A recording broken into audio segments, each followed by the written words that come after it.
जंगल पहाड़ी तकलों राने बन में अब के बैस जत ही गे जननी कहियो हमरा मन में।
नित भोर साँझ हम तोरे पद पूजे तोहर दया के मैया बुझलहुँ पूंजी।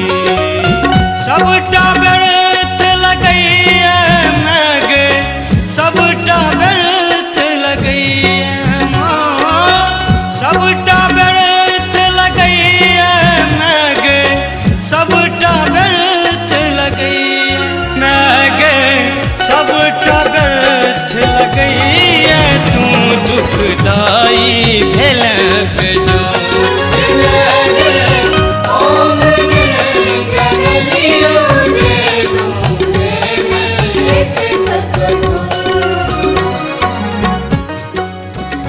सुन रहल छी MM प्रोडक्शनक प्रस्तुति पूजा अर्चना।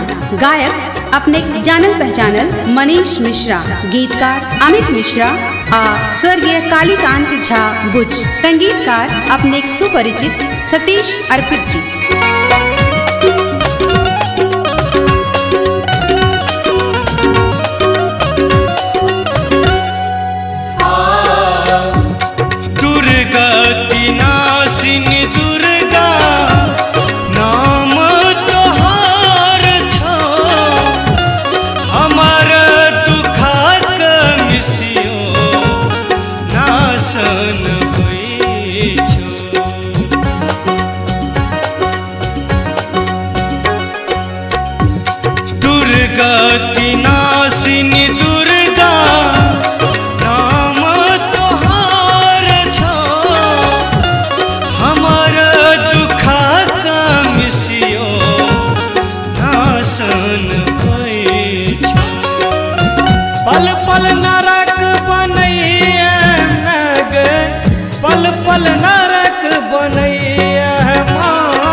विपत्ति अगम अघोर।